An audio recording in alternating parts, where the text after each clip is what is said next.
Shalom, shalom.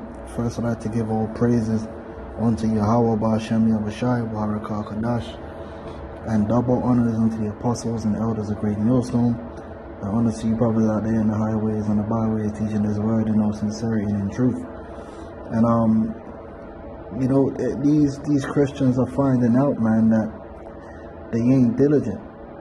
All right, they've been deceived into believing a feel-good story, a fairy tale, but it has no substance when it comes to the what's written in the scriptures. And like I always say, the New Testament is built upon the foundation of the Old Testament, and by that I mean the writings.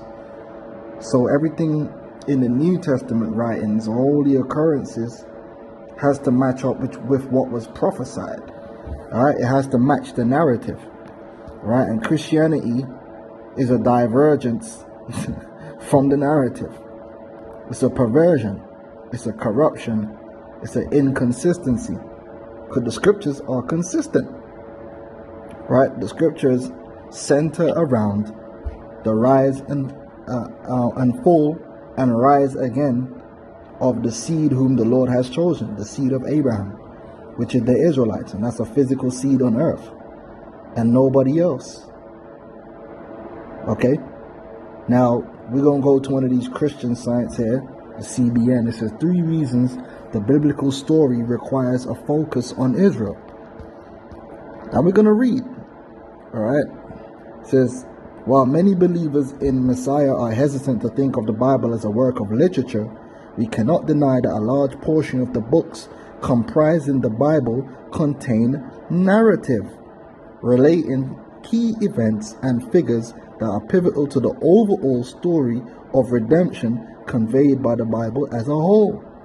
Okay, see, there's a narrative in the Bible, just like with any piece of literature. There's a narrative. The Bible has a narrative.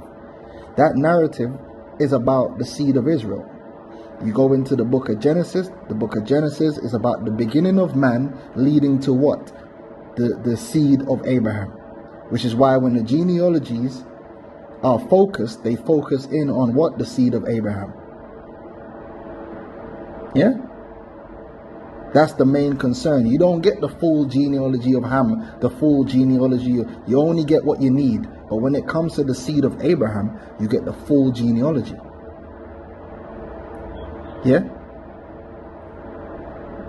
Once Abraham came on the scene, the scriptures was about Abraham, then it was about Isaac, then it was about Jacob, then it was about the 12 tribes, until now. The scriptures have never ever been centered around the other nations. Read the Bible, you'll see. Every book, every prophet was sent to the Israelites. Okay?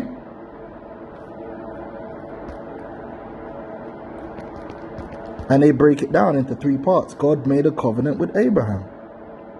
Right? The covenant between God and Abraham marks a major shift in the overall story. Humanity, they like to bring in this humanity thing, but it was never about humanity in the very beginning. It was always about that seed. The sons of God, which has always been a particular seed line of people. But they don't get that. It was never ever about humanity. Ever. Even when you go back into the garden, it was about Adam and his seed. There were other seeds on the planet. What did the Lord say about the sons of God? And then you had the daughters of men. Yeah? Humanity falls in Genesis chapter 3, and 9 chapters later, God promises to make Abraham into a great nation, that his descendants would live in the land he promised them, and that all nations will be blessed through him. Because all nations are going to be, Israel is going to be coming out of those nations. That's already been broken down. This last part is further clarified in Genesis 22, when God says to Abraham, in your seed, all nations of the earth shall be blessed, because you have obeyed my voice. Right? And then that is echoed in Revelations. That's echoed in Isaiah the 11th chapter. Because Israel is going to be gathered out and sanctified in the sight of all nations, from among all nations. With this covenant, we begin to see the redemption story unfold and the Messiah is the ultimate fulfillment of Abraham's seed. The focus shifts from our fallen state to the promises of God, and we learn that God always keeps his promises. And what did Paul say? Who were the promises towards? The Israelites. Israel is the main character in the Bible. If we remove Israel from our conversations about scripture, then we ignore the covenants that God made with her, which impact all nations. In fact, 70% of the times the word covenant is mentioned in the Bible, it is linked to Israel. Israel is setting for most of the Bible's key narrative events, including the birth of the Messiah and the giving of God's Spirit. Israel also plays a key role in end times prophecy, and when the Messiah returns, he will reign from Israel in Jerusalem. Right? Now they say Yeshua here, but we know they're talking about Yahweh Shai. It says Yahweh Shai has fulfilled many of the covenants made between God and Israel. Most noteworthy are the Abrahamic and Davidic covenants, since he was descended from Abraham and was from the line of King David. The remaining covenants that have yet to be fulfilled are God's promises to Israel concerning her land, forgiveness, and king, and these will be fulfilled when Israel embraces the Yahweh Shai as their Messiah.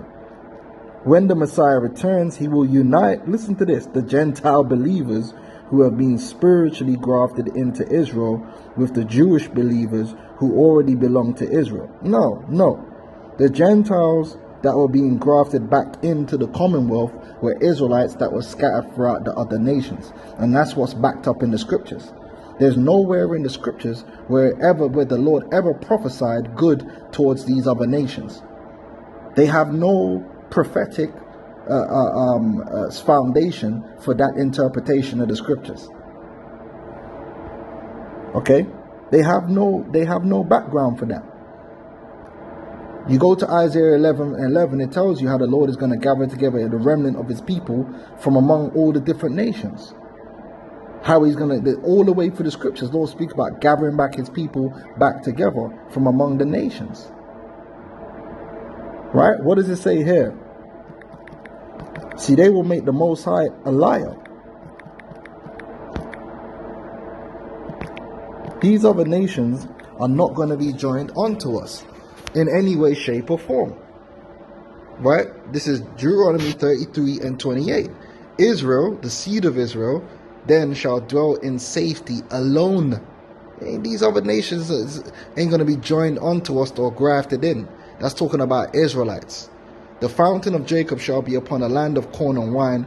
Also his heavens shall drop down dew. Happy art thou, O Israel. You see? Who is like unto thee? See, they're saying there is people like unto them. No. Who is like unto thee, O people saved by the Lord? Thy shield, the shield of thy help. And who is the sword of thy excellency? And thine enemies shall be found liars unto thee, and thou shalt tread upon their high places. When you're saying that other nations can be saved, you're actually directly going against what this scripture states. It says, happy is Israel, who is like unto them. So how can you then draw other nations on the same level? It doesn't work like that, man. Now I want to go to Isaiah 35. Right? Isaiah 35:1 says this: the wilderness and the solitary place shall be glad for them, and the desert shall rejoice and blossom as the rose. Who's this talking about? The Israelites.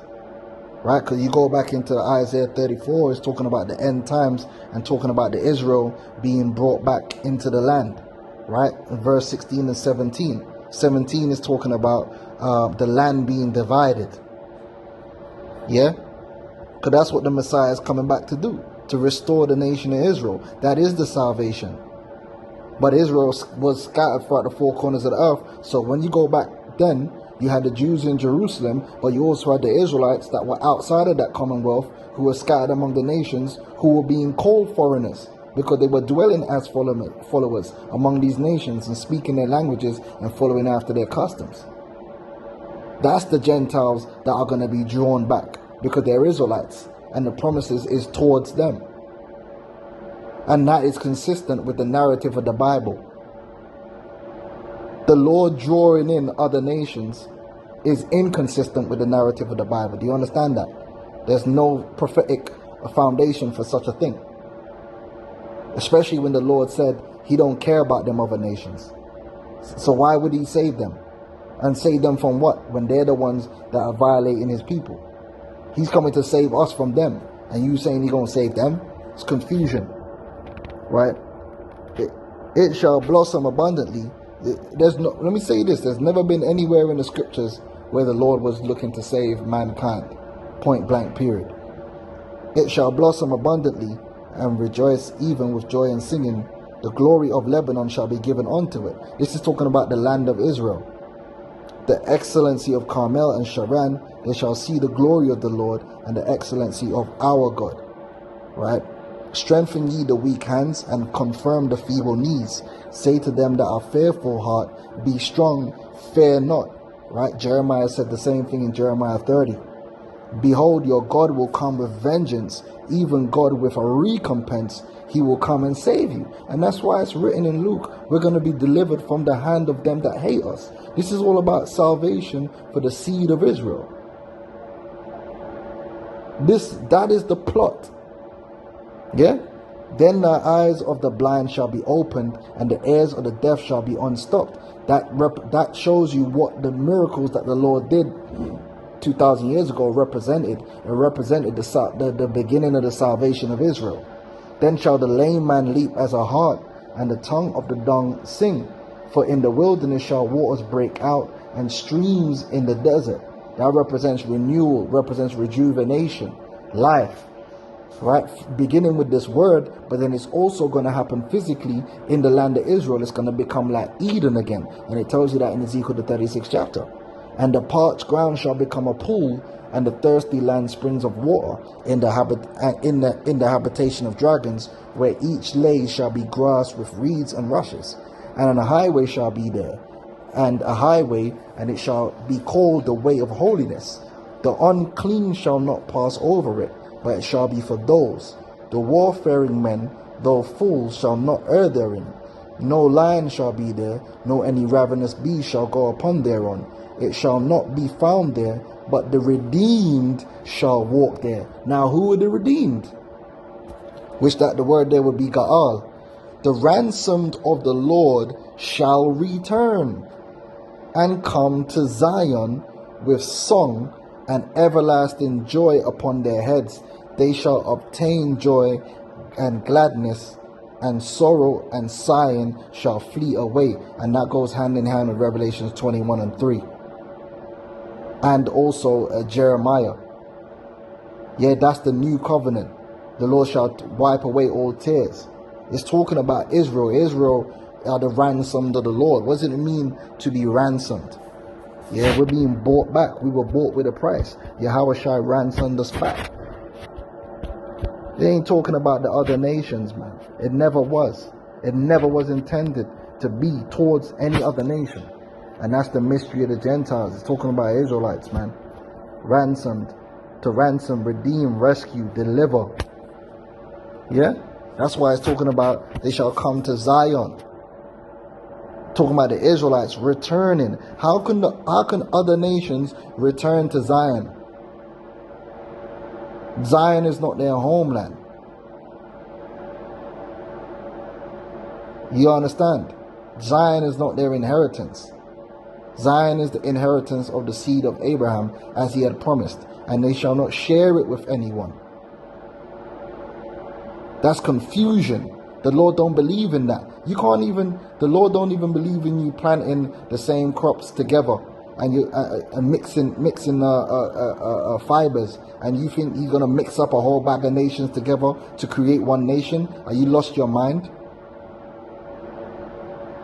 The nation of Israel, the seed of Israel, was separated from all other seeds, and it's going to continue to be separated. And it's blasphemy to say that the Lord is going to defile his holy people by bringing in the unholy seeds among it.